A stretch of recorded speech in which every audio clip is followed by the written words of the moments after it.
Buenas tardes, esencia completa y resplandeciente, te habla en este día maravilloso.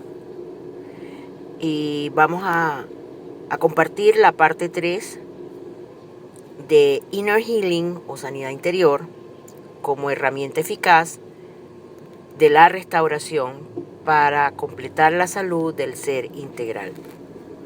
Estoy repitiendo la parte 3 y pido disculpas que no he podido publicarla antes, pero he tenido problemas. Es más, ayer terminé parte 3 y parte 4 y parece ser que la grabación tomó mucho tiempo y no, por ese motivo no se puede montar o no soy muy ducha en este sentido. Pero bueno, aquí estamos otra vez.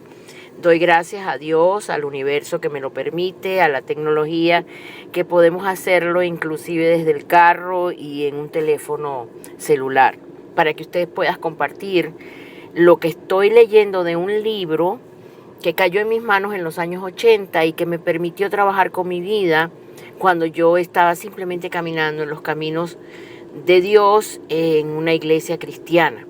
Hoy en día, gracias a todos estos procesos de sanidad, de restauración, de recuperar mi esencia, de recuperar mi ser y entender muchísimas cosas, puedo estar abierta a cualquier filosofía espiritual, porque he entendido en mi corazón, en mi espíritu y en mi mente que realmente Dios lo que quiere es que seamos uno, donde Él es el Padre, el Creador, el que produjo nuestra esencia y que somos creados a imagen y semejanza de sí. Es decir, que nosotros cada uno tiene una esencia particular, una esencia individual y única, y que en la medida que la vayamos completando, vamos entonces a lograr nuestro propósito en esta vida y nuestro propósito dentro de ese cuerpo, dentro de ese reino donde todos somos uno y uno con Él, que es el todo.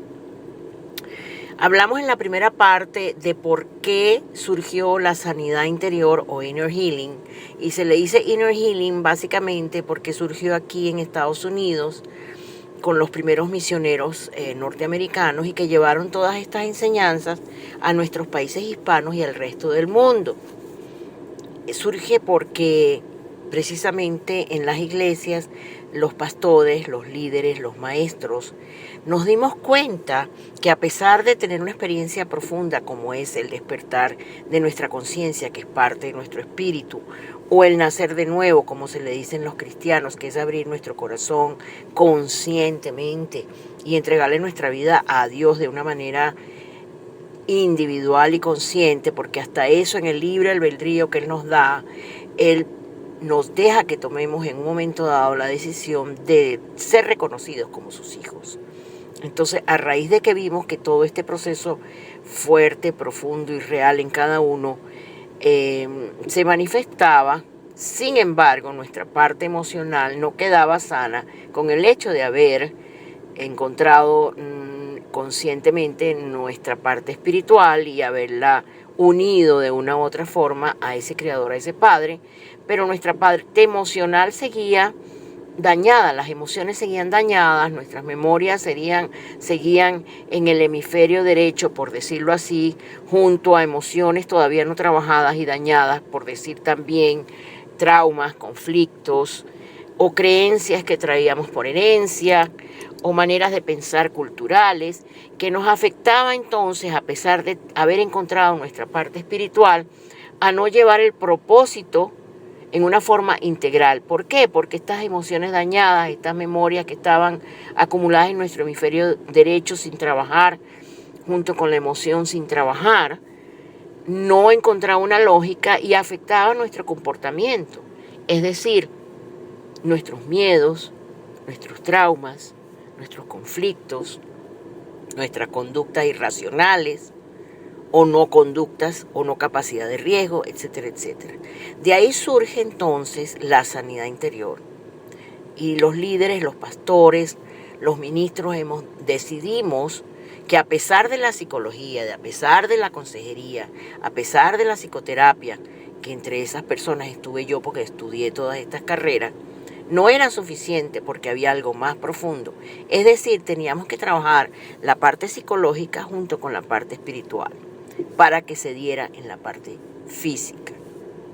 Eso hablamos en la primera parte. Y en la segunda parte vimos también parte de lo que ya hablamos, y valga la redundancia, de los resultados que teníamos, que a pesar de estar espiritualmente despiertos, espiritualmente habiendo nacido de nuevo, no conseguíamos el resultado total, que era la voluntad de Dios, que fuéramos realmente integrados, que fuéramos realmente únicos, que fuéramos felices, que viviéramos esa vida en abundancia que vivió Jesús como persona, como ser humano, y que nos lo mostró, y que nos dijo que cosas iguales y mayores que las que Él hizo necesitábamos hacer nosotros.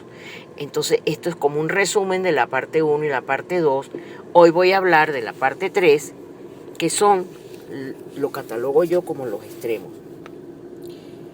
Entender estas cosas que yo leo y comparto es muy importante, porque eso nos protege de estos dos extremos.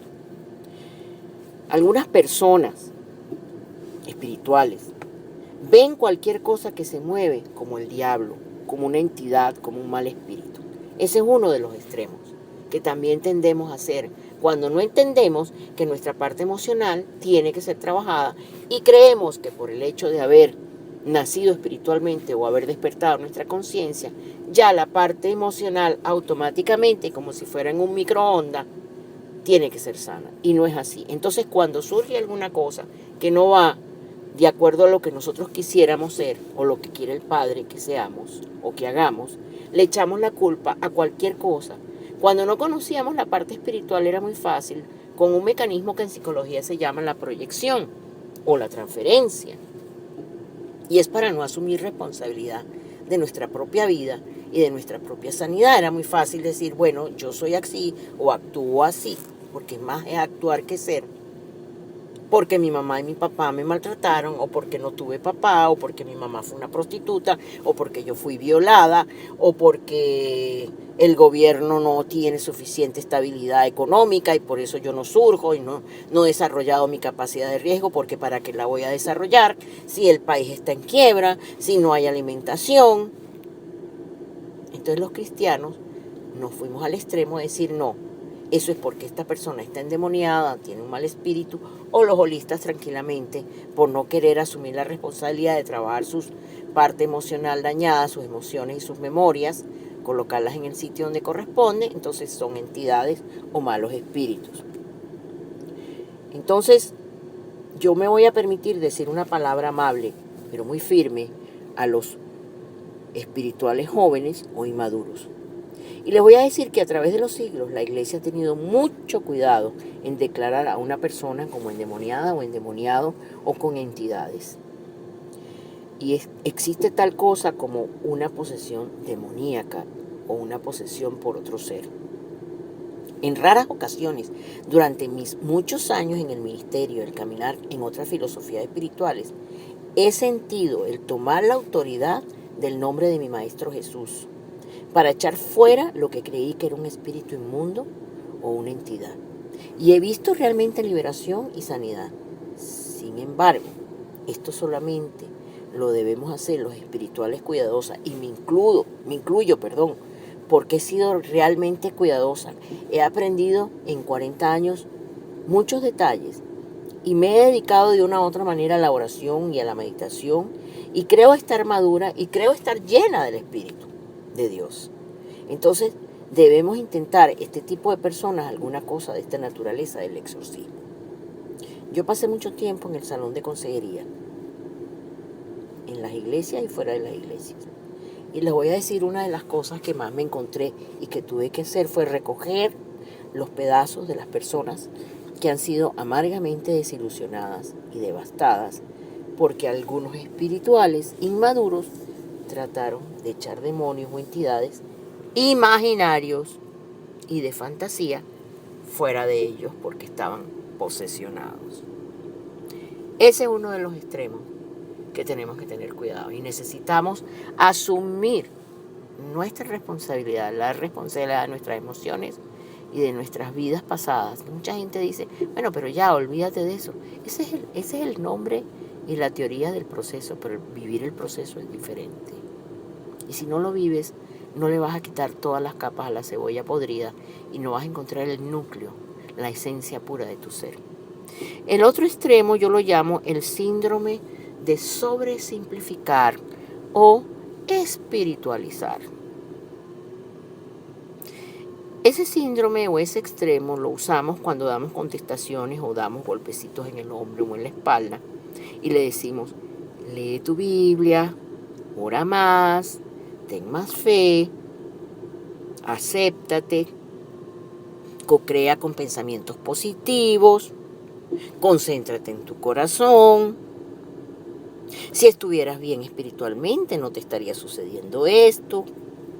Nunca caerías en una depresión. Nunca tendrías una compulsión sexual o ningún problema. Sin embargo, las personas que dicen estas cosas están siendo muy, muy crueles. Solamente estamos acumulando, apilando más peso sobre una persona que está sufriendo dolor,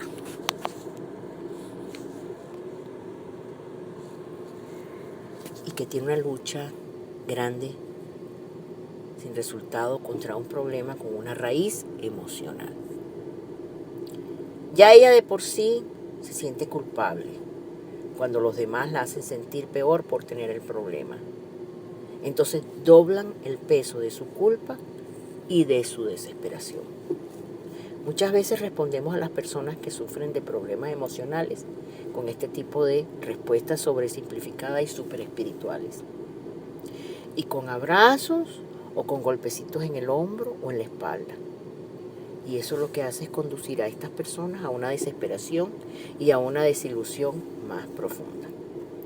Esta es la parte 3 a que yo quería referirme, para luego entrar en la parte 4, que será otra grabación, donde encontremos la evidencia real y lógica que causa estas emociones dañadas y estos recuerdos de estas emociones dañadas que no han sido pasadas al hemisferio derecho del cerebro, donde está la lógica y donde la memoria no se pierde. El hecho de que yo haya pasado un trauma y me acuerde no significa que no estoy sana. Si me acuerdo con el miedo, con la rabia o con el dolor todavía vivo, significa que la emoción no la he trabajado, la raíz no la he sacado, y entonces mi memoria no puede guardarla en una forma agradable, ni lógica, y mucho menos hay perdón. Muchas veces olvidamos esos episodios o esas circunstancias que hayamos vivido precisamente por eso, pero no significa que no están, sino que nuestro subconsciente las ha guardado para no hacernos daño, porque Él nos protege. Porque todo nuestro ser lo que hace, y para eso fue creado, es cuidar de sí mismo, cuidar de nosotros. Bueno, entonces les agradezco su atención, espero pasen un magnífico día y esperen mi parte 4 igualmente, debajo de Esencia Completa y Resplandeciente, María de los Ángeles Cortés, Inner Healing, Sanidad Interior, como herramienta eficaz de la restauración para la salud completa y total integral del ser. Gracias.